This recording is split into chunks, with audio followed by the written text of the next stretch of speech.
Hello, doTERRA team, clearly essential team out there in cyber world. Welcome to this webinar. I'm excited to be doing a monthly webinar with business training for all of our team. As most of you know, I'm traveling around the country right now and really missing being able to connect with everyone locally. But I think this will serve people both back in North Carolina and all over the country where we have team members. So I'm excited to be launching this, and our first webinar for this series is going to be on following up.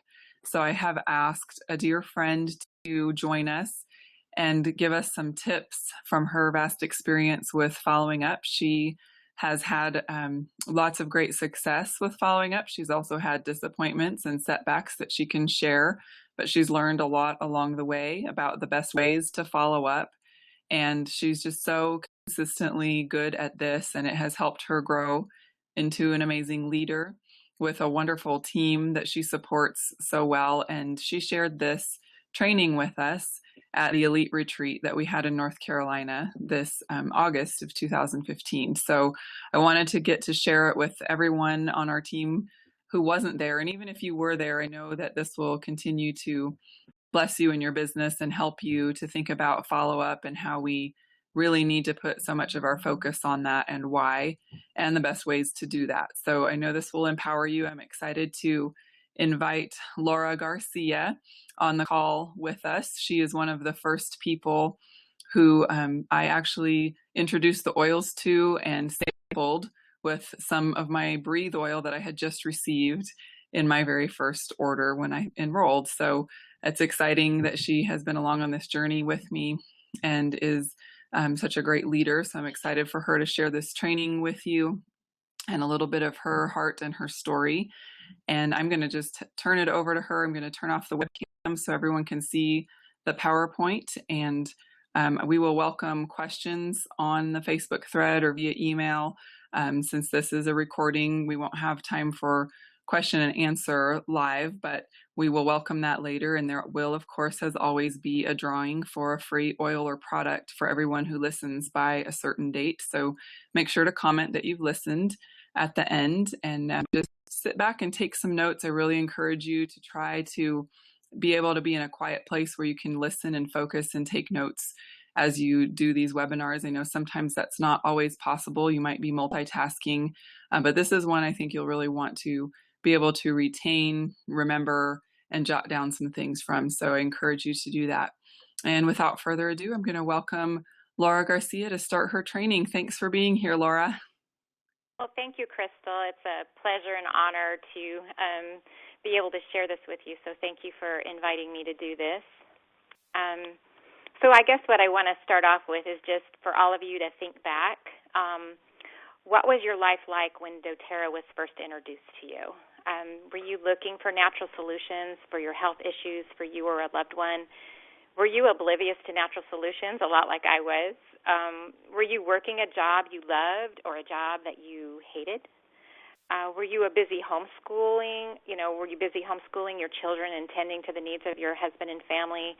Or were you a single mom who saw doTERRA as a business opportunity to earn extra income? Well, no matter what that situation was, you're here today because someone followed up with you. We all have such vast backgrounds and reasons why we are wellness advocates with doTERRA, and the follow-up is super important. And Crystal is here today because Tanya followed up with her, and I'm here today because Crystal followed up with me. So because I have a checkered past, Crystal asked me to talk about the F word, and I'm just going to share some statistics, strategies, and mindsets that have worked for me. So here's a great example of what it takes to follow up. This is how simple it is, and this slide explains it in a nutshell, that following up is as simple as telling a lovely person when you're going to contact them again and then checking in at the time you said you would. And if you can say, hi, I'm just wondering if you had any other questions for me, then you can follow up with your potential customer. That's it. That's how simple as it is. So if any of you have listened to mentor calls 211 and 212, then this may sound familiar to you, and that these figures are from the National Sales Executive Association.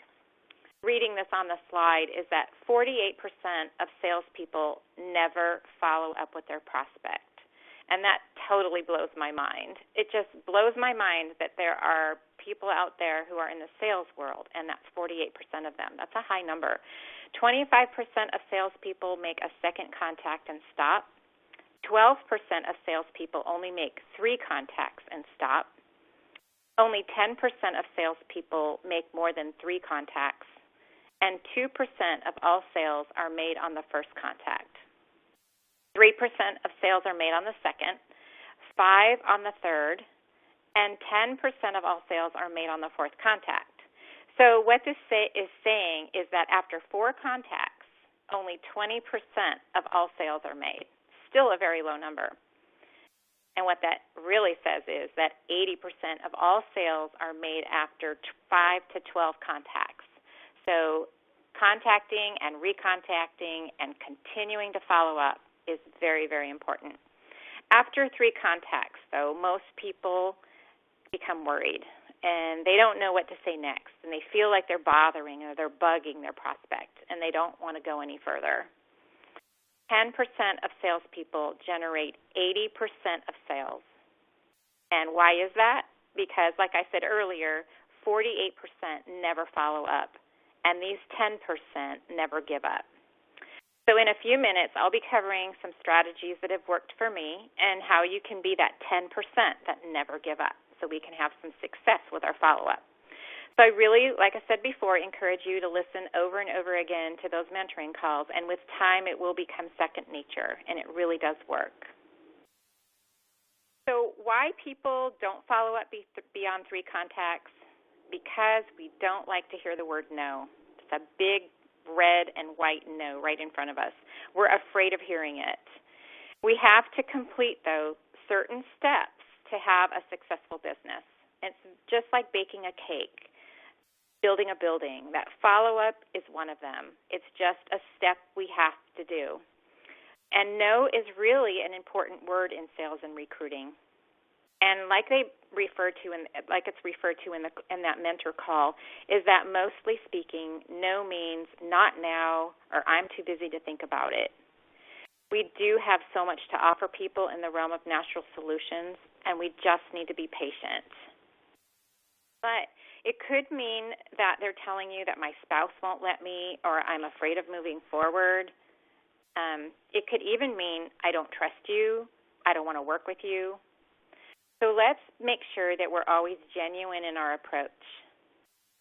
Have any of you ever heard this said that your actions speak so loud, I cannot hear what you're saying? That statement right there, I always think of that when I'm thinking back in my mind when I've contacted people and I cannot pinpoint a reason that they're not getting back with me. I always think, have I offended them in some way? Do I come across more interested in them signing up and having classes and making me some fast start money than my main goal to help them with their health goals? So let's hope it's just that they're too busy to make a decision right now, and that we're not just concerned about ourselves, but we're truly, truly concerned about their health goals. No does not mean I see the world the way you do. I carefully considered and understand the business and essential oils, and I hate it and I hate you. It's not personal, so we can't take it that way. We just have to take it as a number. Someone is saying no to us, we just need to keep on following up and following up. That we sometimes take it as a no. So my wonderful husband, Steve, taught me this long ago, and as some of you may know, I love French fries. That's my weakness. Potatoes is my weakness, and French fries with ketchup is just delicious. So if you think of this when you're trying to recontact people and follow up with people, that when someone orders French fries in a restaurant, do you think that the waitress is in the back kitchen stressing over if she should walk up to that table and offer you ketchup? She knows the ketchup would taste super, super good with those fries. She smiles and she offers it to the customer, and they say, "No, thank you." Does she run to the back kitchen and cry because they told her no? Does she quit and walk out? No, she continues to wait on tables and offers ketchup with those fries. There will be some people who will say no to that ketchup, but you know what? There will be several who will say yes. So sharing oils is like ketchup with fries. So if you always think about it that way, don't stress over it, okay? So we all know that a sign-up is in the follow-up. Do we all agree with that? And it makes sense now after these statistics were shared that it's very important that we follow up. Why would one person go and go to a big event to collect names or meet someone and then never call them? Why did we waste our time to go to that event to begin with, spend time and our money to do this event, or even to contact that person and then never follow up? It's just a waste. And I'm sure that you have had stories of your own that you can share about someone you met who was never recontacted. I met a fellow vendor at an event this past spring that attended a doTERRA class in the fall. She ordered some product from the hostess, and after 4 months, never heard from the hostess again. She never even received her product. Never paid for it, though, but never even received it. So guess what? She found us, and she signed up with us. And with that example alone, because that hostess never followed up, or for that matter, never followed through, she's now a wellness advocate with us. And so if you don't follow up, someone else will. I know that having connection cards at events allows you to know if someone is interested in natural solutions. So when we do events and we're getting contact information, we have to have those connection cards. And on that connection card, it asks, are we interested in natural solutions? Are we interested in purchasing at wholesale or hosting a class? And then they check that accordingly. And if they had taken the time to complete the card and fill out their information, then they're an important contact, and they're important to follow up with. Everyone is, actually. So doing events, to me, are really the easiest way to build a name list because people are coming to me, and they're stopping to ask questions, and it kind of takes the edge off a little bit, and I really do love events. So to have a successful follow-up program, we need to meet the person first. So I do have to backtrack a bit and give maybe some tips of what to say when you first meet someone so you can successfully follow up. So when I first meet someone, I must have my ears open to listen. Repeating their name back to myself, because I have a hard time sometimes remembering someone's name. So repeating that name back again out loud is a really great way to remember their names. And so I listen to what they're saying, what their needs are, and not thinking of what I'm about to say. And I wanted to share briefly what just happened to me 2 days ago. I was sitting at a car dealership waiting for a repair, and I brought some work along with me as I waited because I really didn't know what the what the room was going to look like, or if there were going to be people there or anything, what the atmosphere was. And so I was doing a little bit of my work, and I overheard a woman that was sitting near me talking on her cell phone to someone about a need for a fundraiser for her garden club. And so after she hung up, I made eye contact with her, and she smiled at me. And I kind of brought my belongings closer to her because she was sitting a few seats over. And I said, I really couldn't help but overhear that you're in a garden club. I love flowers. And I asked if she was a master gardener. And I let her answer. And we talked about her flower garden. We talked about what kind of flowers she likes. And then I proceeded to tell her that I have done fundraisers for local groups, and my product line falls right in line with what her club needs. And we actually booked a class for next month's garden club. So we always need to keep our eyes and our ears open. We always have to be ready for a contact. When we're out and about, we have to put our cell phones away because people looking across the room at you and looking at the top of your head is not really a nice, welcoming smile, like, here, let's talk. So hopefully, just like your parents taught you, to begin interaction, we have to make eye contact. We have to smile, compliment. We have to comment or ask a question. And then find something that we can connect with. Can we connect with hobbies like the gardening for this, for this example? Food, our families, our culture. Then we need to know the need. And it's very important because we don't ever want to presume what their need is. And then we need to relate to that need. And this is so relational. This business is so relational. People, honestly, love talking about their aches and pains. And so always, always, always have samples on hand and your business cards ready. And if you don't have that doTERRA sample keychain that you can put those little 5/8 strands in, you're really blowing it big time. So I give this as a gift to my new enrollees, and I have them fill it up with their own oils. And then that way they also see how they need to set up their LRP, because these oils will always be used and always be shared. So getting back to this, then I ask for their contact information and how they like to be contacted, and then I give them mine. I try to book a get-together with them on the spot, and it may be a one-on-one, or if oils hadn't even come up, I don't give them my business card. I just give it my name and number on a blank piece of paper, and then talk about when we can get together for coffee, and talk about just getting to know each other a little bit better. So then when I run across something I see that may interest them, not particularly an ailment, let's say about a hobby that we had spoke of, I send them an email with the link and tell them I'm thinking about them and saw this interesting article. It does not always have to be about oils. It's really important that we let them know that we're interested in them, because people are going to sense if you have an ulterior motive.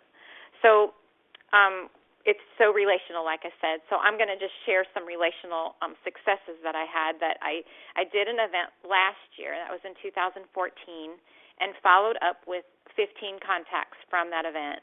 And from the 15, 4 signed up to be wellness advocates. 2 are elites on their way to Premier, and 1 is actually a gold. The 4th has a monthly LRP set at 100. And I was looking at my back office recently, and another of those contacts signed up as a preferred member. But before returning to the event the following year, which was 2015, I sent the remaining 11 people an email that I'd be returning to the event again, and I'm looking forward to seeing them at the booth, and that I'll have a free gift for them for stopping by. And so I had their name on a list, and I had 11 5/8 strands of wild orange waiting for them in a little sachet. And not only then will I reconnect with them, I will also have new contacts to talk to at that event. So it's really important that that's another way of following up, is if you're repeating yourself and going back to an event the following year, get that contact list. And if you hadn't had success with them at that event, with following up that entire year, recontact them again. Say, I'm going to be at that same event. I'm looking forward to seeing you this year again. I met one of my team members, Mary Beth, at an vendor event last year. And when I met her, I really knew instantly that she was a builder and that something was special about her. And she was kind enough to return my phone call when I called to confirm our meeting for the following day that we had originally set up at that event. And so did you catch that? I had my calendar at the event ready to book our first meeting. So our first scheduled meeting was postponed because it was her son's birthday party, and I thought, really? You don't know when your son's birthday was? But that's okay. That's what went through my mind, but I rescheduled, and I think she postponed another time, and then it was another whole month later that we met up. And she really didn't know me from the man on the moon, and I understand that her husband had asked her not to have some strange old woman come to the house. So we met at the local library, and she signed up with a $35 membership, and that was it. No product, just $35 membership. But at that time, I really felt led, and I don't do this all the time. I think that was probably the only time I'd ever done it. I really felt led to give her just some tools that she can go ahead and research so she can make a better informed decision. And I went through a lot of more non-return phone calls, but I kept casually following up, sending her text messages of encouragement and emails and links for doula information, because she's a doula. I didn't even know what a doula was until she told me. I thought she was some cult leader or something. I had no idea. But anyway, Mary Beth and I developed a relationship built on trust far before she ever began to build her business. So once she trusted me, there was no stopping her. And I have watched her grow into a confident businesswoman who has a passion for the spiritually lost. And one day, very, very soon, they will be on the missions field in Wyoming, and they'll be able to live their dream because God has blessed them, blessed her in this business. But I followed up with her because doTERRA will be her main source of her support. So that's why it's so important to follow up. That, like I said before, 25% stop after the second contact, 12% stop after the third contact. And I contacted and recontacted her probably 4 to 5 times before that initial sign up. So what that says is that 10% of salespeople make more than 3 contacts, and 80% of all sales are on 5 to 12 contacts. And I'm in that 10% category, and I hope you all will be as well, because we just cannot give up. I'm going to say one more quick story. Diane signed up at that same event, really not wanting to build, but to look for natural solutions for her family. And one family member has a pretty serious condition, and we prayed at that table with tears, and I really felt her sweet spirit of a desperate woman really wanting, and mom wanting to help her child naturally. I followed up with her casually to allow her to process all this new information, and that she just encountered. And then a few months later, after proven results, she decided to build a doTERRA business. So the oils will sell themselves, and we are just the messenger. So important that we have that air about us and that we're coming across to help them and not sign them up. Like I said, I'm say it again, that people really see that and they sense that. Oh, and I just want to say one thing, that of those 11 recontacts, one of those ladies came back to the event this past spring, and we found out that her husband was deleting all of my emails. And so she never even saw that I was getting emails, and she would never answer my phone anyway. But I saw them this year at the event, and they passed by the booth, and they looked familiar to me, but I couldn't remember their name. And I approached them, and I said, hey, didn't you come by that booth last year and buy something from me? What was your name again? And so they gave their name. I kind of guided them back over to our table, and I said, oh, well, here's your gift of wild orange. And so I reconnected with them, and we spoke of their farm and my dream of always wanting to milk a cow, because I've always, my whole life, wanted to milk a cow, and I was never able to milk a cow. So she said, okay, I'll teach you how to milk a cow, and you can come teach me about oils. Deal. And she signed up as a wellness advocate with a home essential kit and has been placing monthly orders. That was 1 year later, and that was a reconnect. And that was a genuine reconnect. She had something to offer me, I had something to offer her, and we were both open to it. So here I am milking Rose. So don't laugh, you farm people. I drove 2 hours to get to her house, and poor Rose crossed her legs from her 6:30 a.m. normal milking time till I can get there at 8. And then I found out that cows don't cross their legs if they – anyway. So so this is it. And I was kind of just finishing up because – she had to milk her to begin with. And then it's something off my bucket list, no pun intended, but I was able to share oils to a family that I reconnected with. So first, we all know people most likely talk about themselves and their ailments. People love, love, love to talk about their ailments. So you always have that open door to ask them if they're interested in natural solutions for those ailments that they just spent 10 minutes talking to you about. So if they like their misery and prescription meds, don't discount them. Just let them know that you have natural solutions, and when they get tired of that over-the-counter stuff, you'll be there for them. But most people nowadays really do want natural solutions, and have the mindset that they asked you and they gave you the nod about the oils, and that what they need, you have. So that's the main mindset right there when you're doing your follow-up. That's the mindset. You have what they need.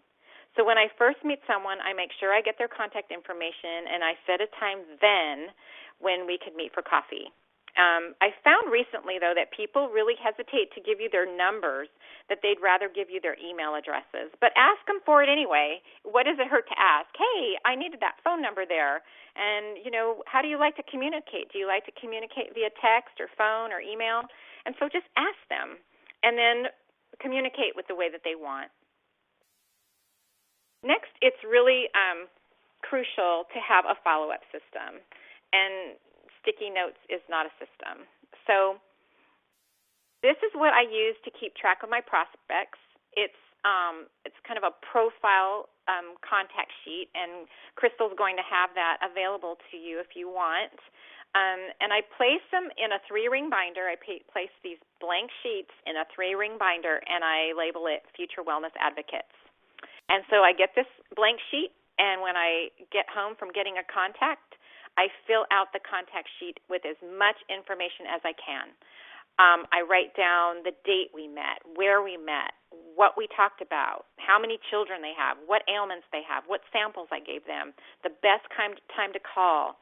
And I just fill out as much information as I can when I come home, and then I file it in my binder behind a months tab. And I just use months January through December. That's all I have, and it's a tickler file system. So that way I'm always in touch with at least 2 follow-ups a day. And when I do follow up, I write down everything we've talked about, if I've left a voicemail message or if I've left an email, and all contacts should be logged on this form. And I really like to use the back side of the paper and just kind of list it all along the back. Now, I know that this form has 2 columns where you have the ability to have 2 contacts on there, but I really just use it for 1 contact. So I have 1 sheet of paper per 1 person. So I have a lot of room to fill all my notes in.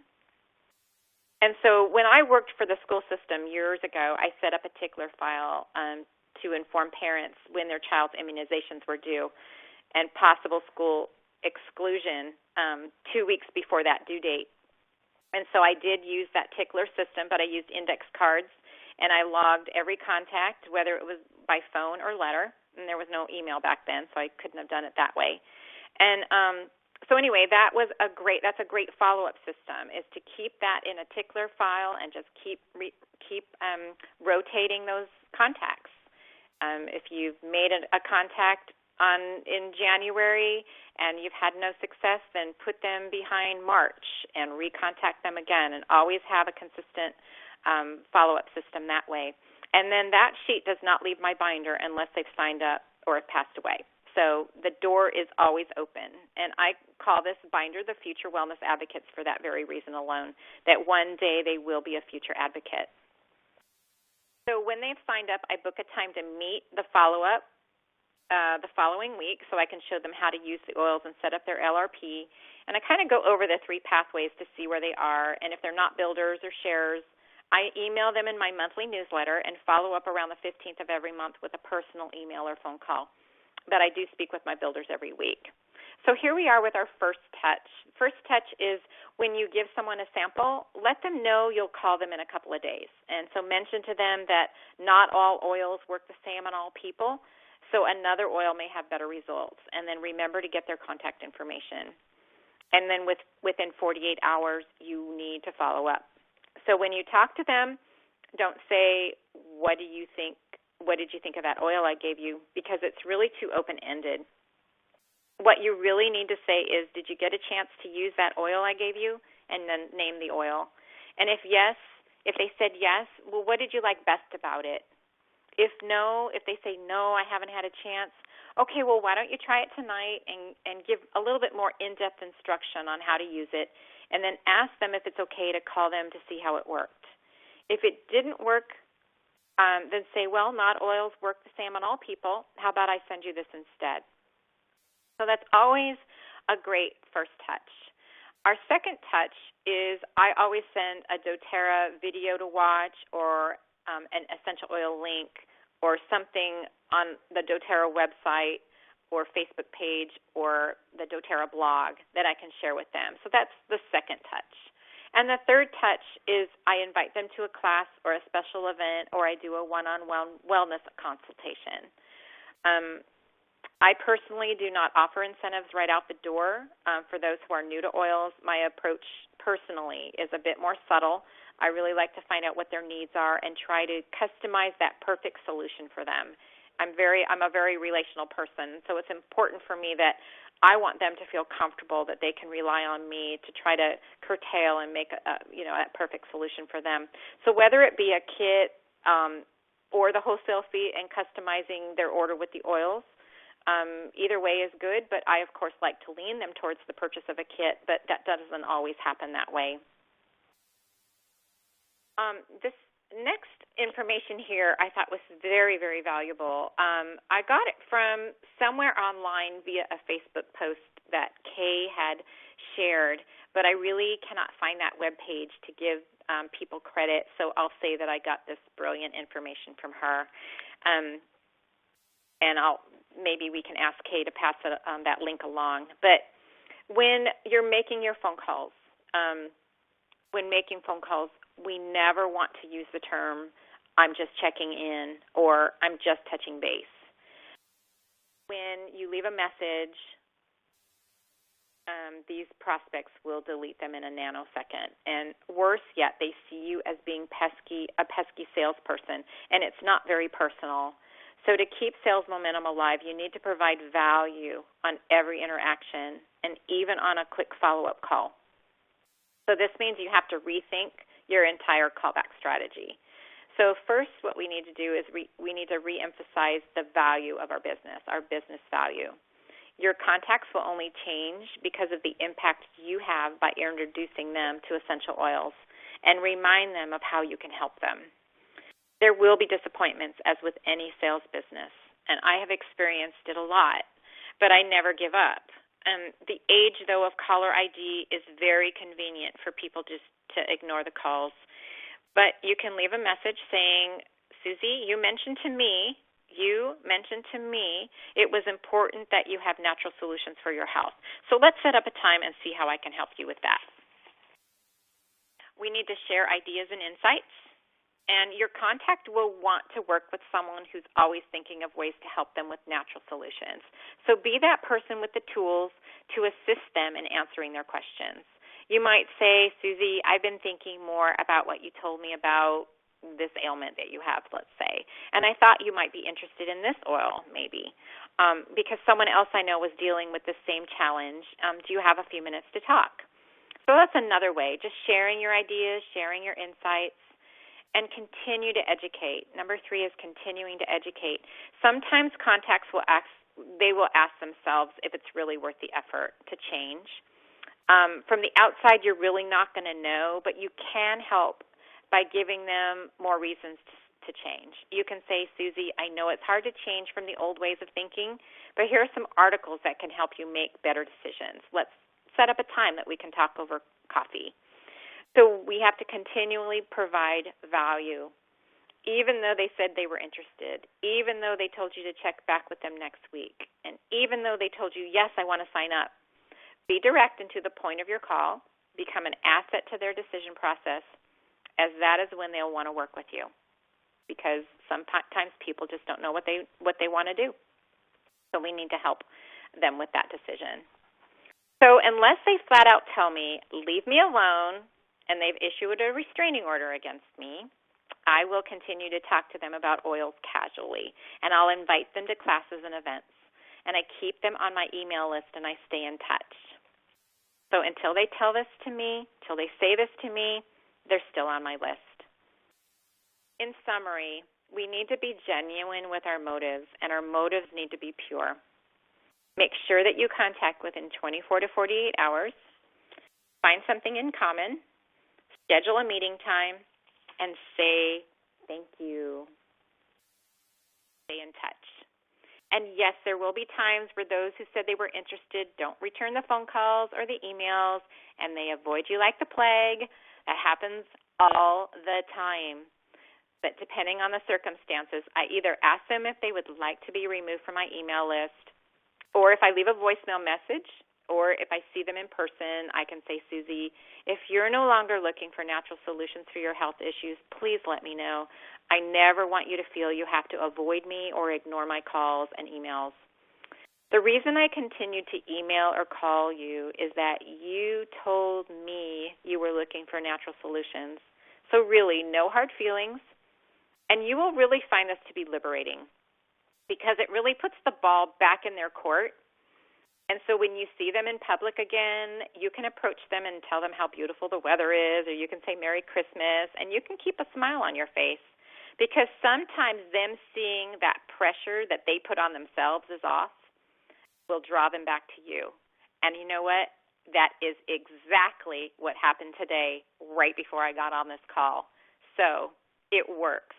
Just change the tone, and they will see the difference, because sometimes people put that pressure on themselves. They think that you're after them. So I just want to close with one more personal story. So right here is a fine line. And I know my graphics are just, everyone just loves my graphics. I'll let you know where you can get this later on. So we need to be on our toes at all times, and we always need to be on our best behavior. And I met Vicki at an event, and she asked me, what's the difference between doTERRA and a competitor? And I responded that I could only speak of doTERRA. I had no other information about this other company. And her response to me was, good answer. I did go on to tell her how doTERRA is debt-free, how we have fair trade, and our products are pure and certified pure therapeutic grade. And so this was written by her, who I met at a homeschool conference last year, about 2 years ago. And here's what she wrote. About 2 years ago, I became interested in essential oils and their impact on helping support the body. I soon learned that there were two companies vying for first place. Both seemed sure they held the title. Some were sure it was doTERRA, and others would argue the same for this other company. I familiarized myself with information on both companies and did not feel a particular pull toward either. But in May 2014, that changed. At our annual homeschool conference, I began a conversation with a doTERRA wellness advocate. I had stopped by the booth to get a bit of information since they were there as a vendor. I immediately clicked with her. Laura, that's me. Even still, I did not make a decision. She and I spoke several times over the next couple of months. The conversations were so much more than oils. We talked about the most important things in our lives, our faith. We talked about both having adopted and biological kids. We talked, and a friendship blossomed. By July, I knew I wanted to journey with her on the doTERRA path. That was how I made my decision. Relationships trump most things, in my opinion. And that's pretty much it. Relationships trump. And our genuineness is going to show in our follow-up. So we just have to be genuine and just continue to stay consistent and never, never, never give up until they flat out tell us no. So thank you, everyone, and thank you, Crystal, for giving me the opportunity to share follow-up with you. Thank you, Laura, so much for all of the fantastic information. And for those who are just listening by phone, this is Crystal Garvin again, and I thank you all for listening, and I encourage you to give some feedback on how these ideas help your business, and any other questions you may have about it, we would welcome.